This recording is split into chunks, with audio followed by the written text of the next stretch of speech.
Right, assalamualaikum everyone and welcome back to ICP update. ICP still got this sideways movement going on, and we might see just a very small push back to 11.7. So that may be a very quick scalping, but I'm not interested in that at all. And the thing is that yes, eventually you will get the answer very soon. Now I think there's a little bit of a mistake that I'm doing, which may be the trend line. I think this trend line can actually have very different scenarios. Maybe the trend line is also like this. I kind of think it's more of a triangle like this right now, and I think this is way better than the other one that I draw before. So yes, number one is, I think if you start to pop, there's triangle within triangle basically, right? The first triangle was this one right here. You had this triangle and you broke below the triangle, you went down to the technical target, right?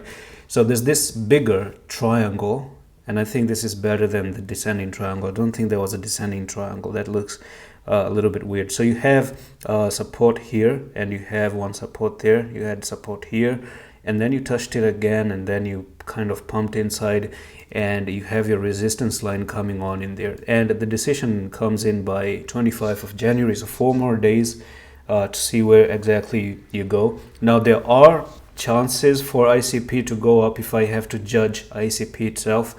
I'm not very bearish at the moment, and unless we don't start to lose $7.9, then that may be the scenario where we really drop down to 5 point something dollars. It may happen, right? One last drop may happen for the next 1 or 2 months, and then after that, in April, when Bitcoin goes for the halving, everything starts to shoot by Q4 or maybe Q3 of the year, the last 4 months or the last 5 months of the year, right? I think 2024 is going to be a beast of a year for crypto, even 2025 as well. So enjoy these prices because you may never see them again, honestly. And yeah, so thing is, by 25 of January you have a decision pending, and by the rule of how you trade a triangle, if you start to break below, I think if you start to lose $10.5, take this top out, then you're looking for the lowest part of the triangle, which is $8.4 as far as I'm concerned with this pattern. So that's it for the video. I'm going to see you in the next one. Allah Hafiz.